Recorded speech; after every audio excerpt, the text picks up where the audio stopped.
Welcome, everybody.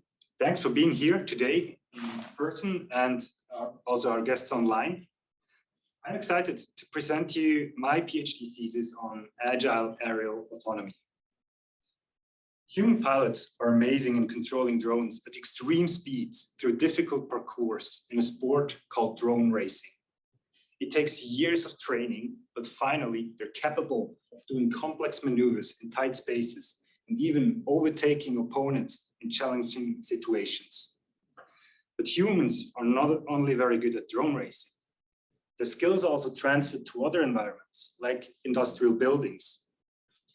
Imagine doing a 3D scan or an inspection task with this level of control and agility. Mission times will reduce to a fraction of what's possible today. If we can overcome the challenges in agile aerial autonomy, we can maximize utility, coverage, and robustness, and make modern applications more reliable and profitable. This can, for example, be used in agriculture, inspection, or even search and rescue. But for this, we need agile planning. Agile planning means that we can exploit the full actuator potential of our drones. Furthermore, we need agile control. Drones are an inherently unstable system, and if left uncontrolled, they simply fall out of the sky and crash. However, they present their own difficulties to agile flight because they are a nonlinear and underactuated system. Furthermore, in real-world applications, we have to deal with uncertainties, with model mismatch, and with complex aerodynamic effects. However, we also need onboard estimation. GPS has been around for decades, but it is relatively slow and noisy. And most importantly, GPS is not always available. For example, here indoors or underground, there is simply no signal. Luckily, there is visual inertial odometry, which gives us precise environment relative localization. But it also brings its own set of disadvantages. There is, for example, motion blur, which limits the quality, or high dynamic range seeds, or other visual deficiencies. So, what kind of drones are available today? There are many commercial drones, like first-person view drone for races, or the highly autonomous Skydio drone. But there are also many open-source research platforms, the small Crazy Fly, or the vision-based grasp quad. There are also the highly autonomous solutions, like the ASL Flight from Professor Siegwart's group. Unfortunately, we notice a trend here. With a higher level of autonomy, vehicles typically become less agile. This is not only because autonomy requires a lot of compute resources, and this makes the drones big and heavier, but also because the autonomous system typically make conservative control margins, and they are not capable of exploiting the full actuator potential. The goal of my thesis is to raise the level of autonomy from where we are today to an unforeseen level. So what is required for agile flight? We can build on the three typical pillars of robotics. First, we have estimation, knowing where we are. Then we have planning, knowing what to do. And finally, there's control, knowing how to do it. We can lay out today's available components on a qualitative comparison by their compute requirements and their sensor, algorithmic, and modeling accuracy. We have, for example, the aforementioned GPS, which uses low computational power, but also gives us relatively low accuracy. Still, it is used in many industrial applications. Sometimes these industrial applications use no planning at all and do some simple set point scheduling. But more advanced applications use, for example, polynomial trajectory planning. This is super efficient, but it makes rough approximations of the platform. To control them, they typically use cascaded Ph.D. controllers or even LQ regulators. These are also efficient to run, but they make similar approximations of the system and are incapable of dealing with the true actuator limits. For localization, nowadays, we have filtering and sliding window-based visual inertial odometry. This gives us very fast and environment-relative localization. With similar numerical methods, we can do model-predictive control. This allows us to account for nonlinear systems and correctly include actuator saturations. If we want to deal with non-convex task formulations or multimodal noise, we need to switch to sampling-based methods. And here, typically, the compute requirements explode.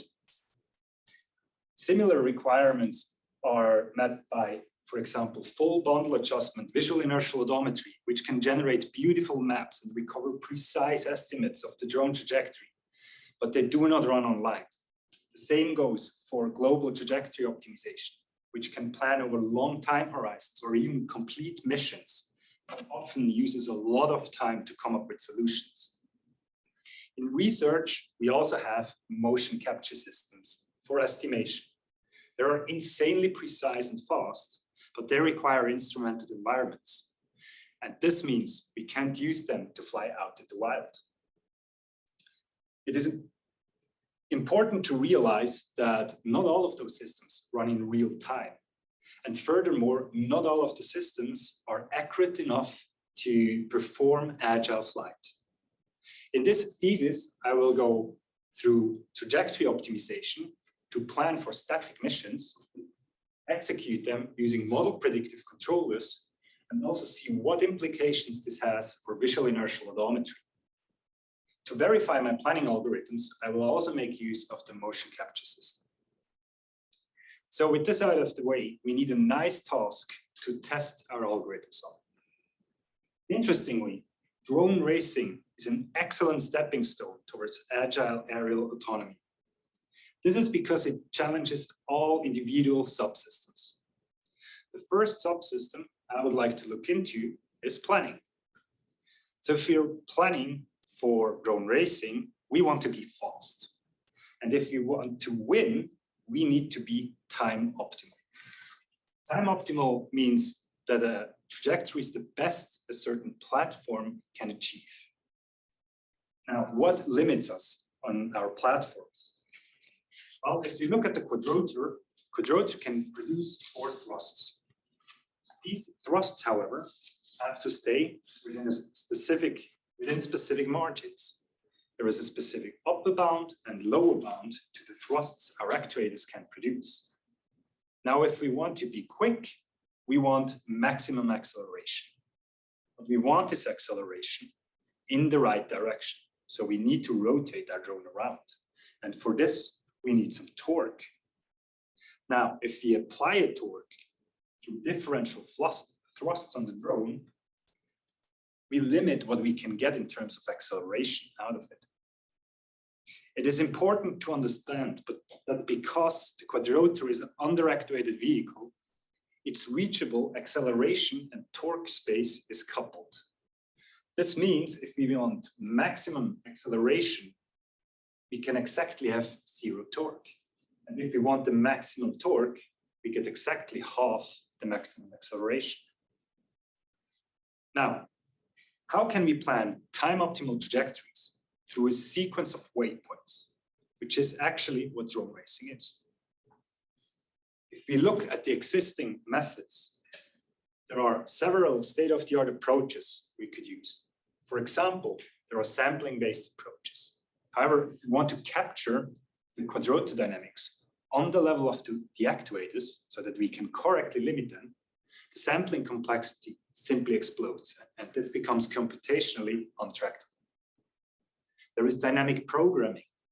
However, subsections of our global optimal solutions unfortunately don't correspond to their local optimals, and this renders dynamic programming ineffective. There are also bang-bang approximations, for example, on the acceleration space, but those are infeasible by the Quadrotor dynamics.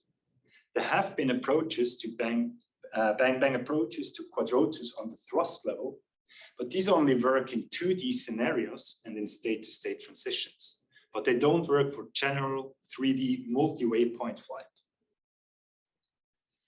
Then we have the differential flatness-based polynomial trajectory planning.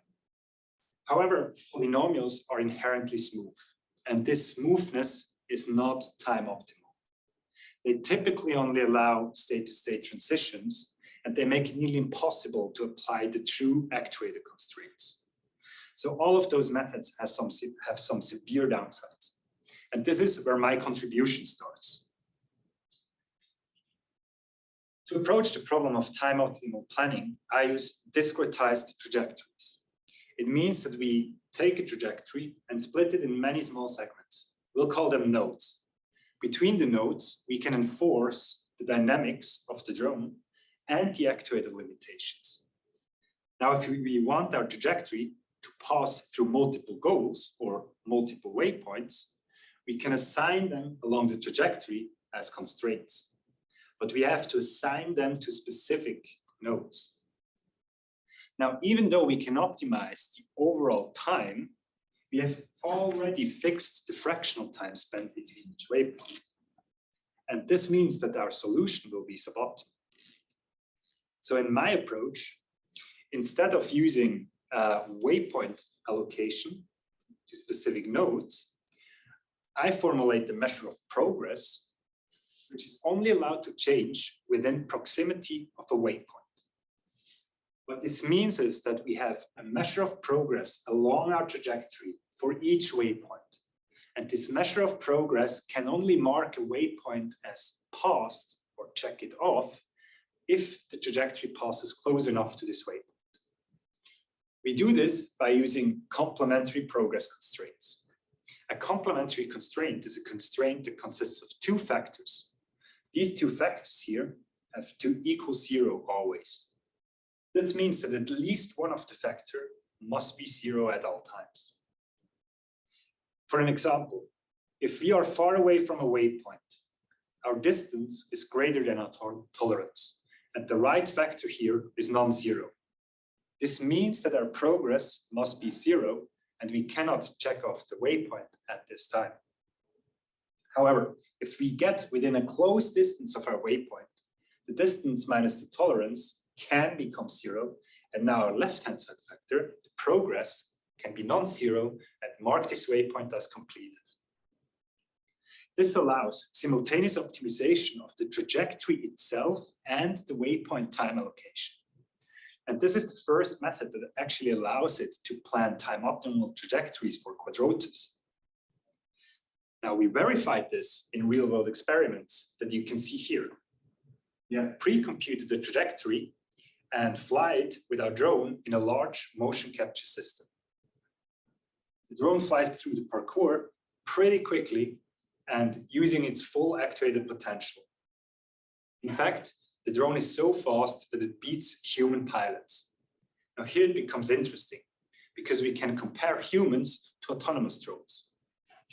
If we plot the acceleration here in yellow to red on the left-hand side for the human and on the right-hand side for our autonomous approach, we can not only see that our autonomous approach is much more consistent, but also that the human has these very yellow cold spots on the trajectory.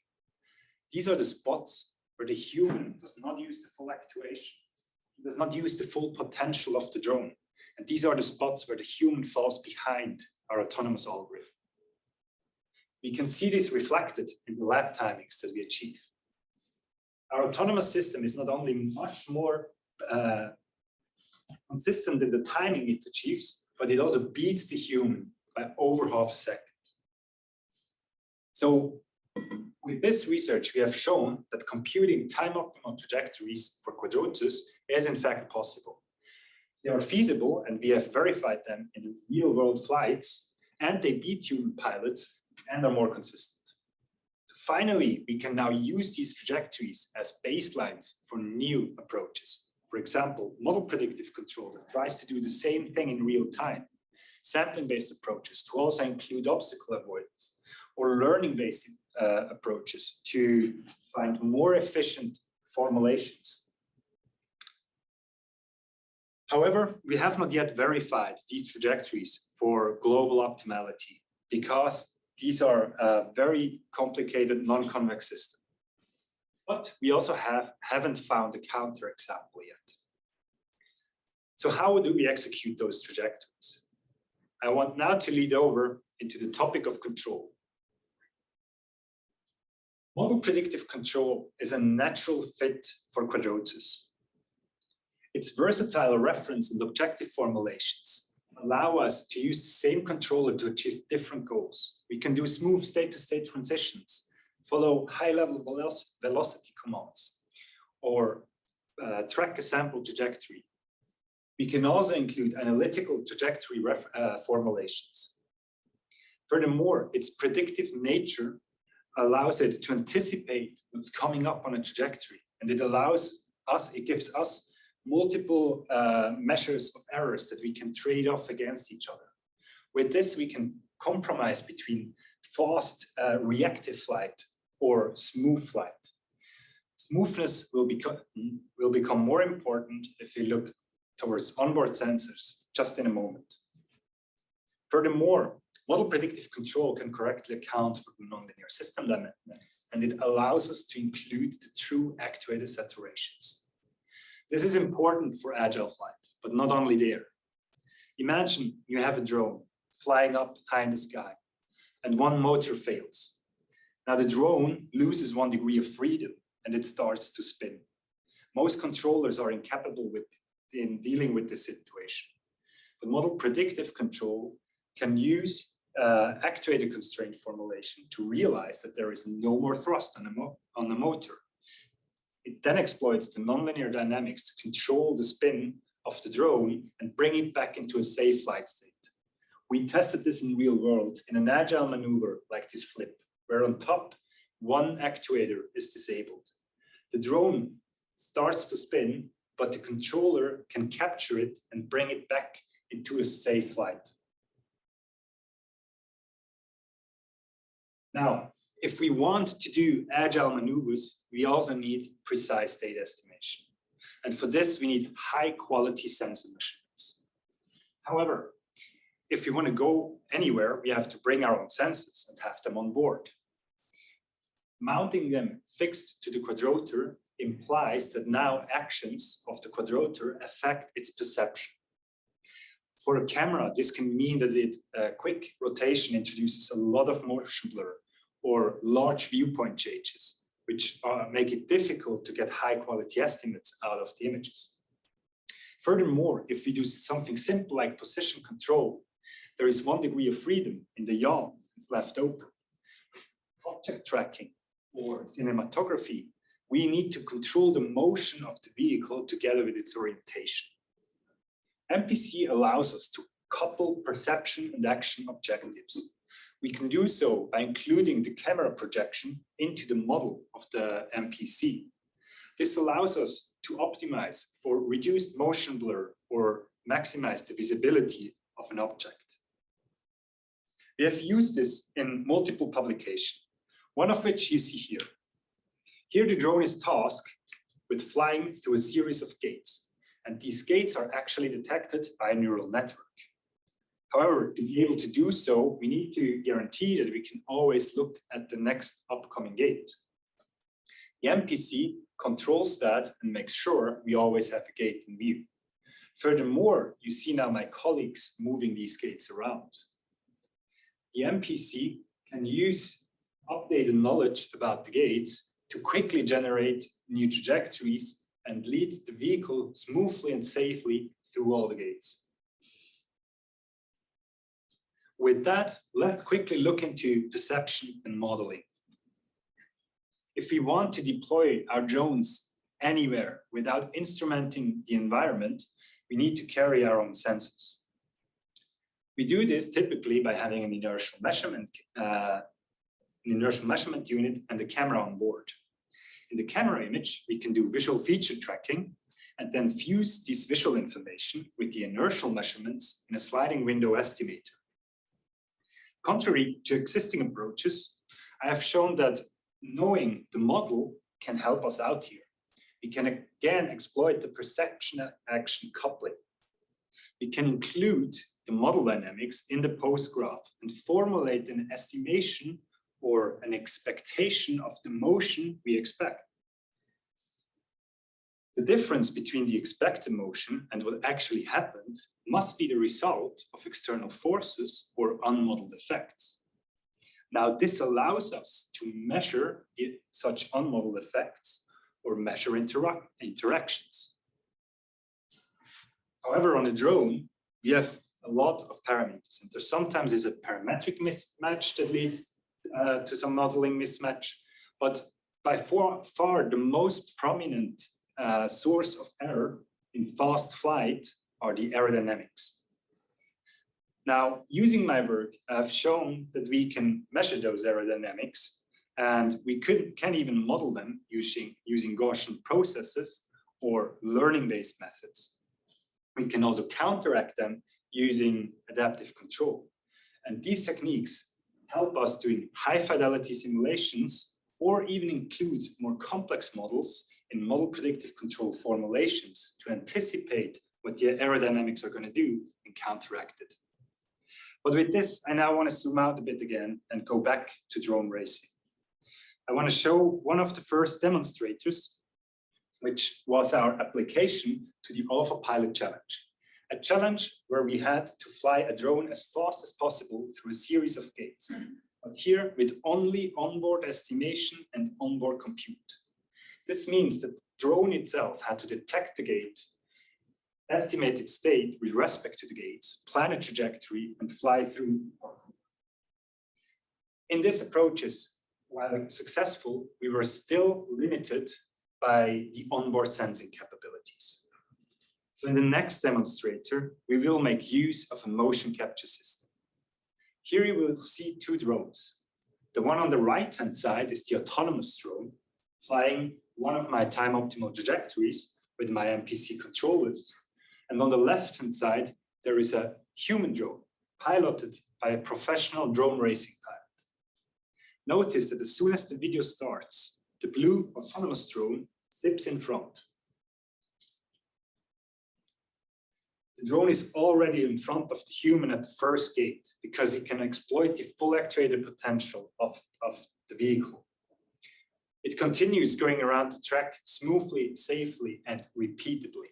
And the human has no chance against this robotic precision. So with that, where are we now? Compared to the agility I wanted to reach with this thesis, I have gotten quite a far way towards my goal. But there is a little bit of discrepancy, which is mainly due to modeling accuracy, onboard sensing, and missing reactive replanning. But how can we get there? Well, first of all, it is important to note that first principles are only as good as the model that we use. And typically, it's difficult to get a high quality model, especially for our drones. There is also uncertainty that is sometimes multimodal, or even tasks that are highly non-convex, like an obstacle avoidance, where a drone can always go left or right of a tree. I think it is important to realize that we need kind of a modular approach. We need to combine the both of best worlds, learning and model-based approaches. Learning can help us with data abstraction or knowledge compression, while modeling and optimization techniques are insanely efficient if we have a well-defined problem. Finally, model-predictive control and moving horizon estimators, like our VIO problems, essentially share the same problem structure. And I think if we unify them into one optimization, we will have a tremendous gain in terms of real-time iteration and latency and exploiting the full data they can share between each other. With this, I want to thank Davide for the awesome supervision throughout the years, Elia for the awesome discussions and projects we had, the whole control team of RPG, and everyone else. Thanks a lot. It was several awesome years with you. Finally, here's a list of my contributions, and I'm now open for questions.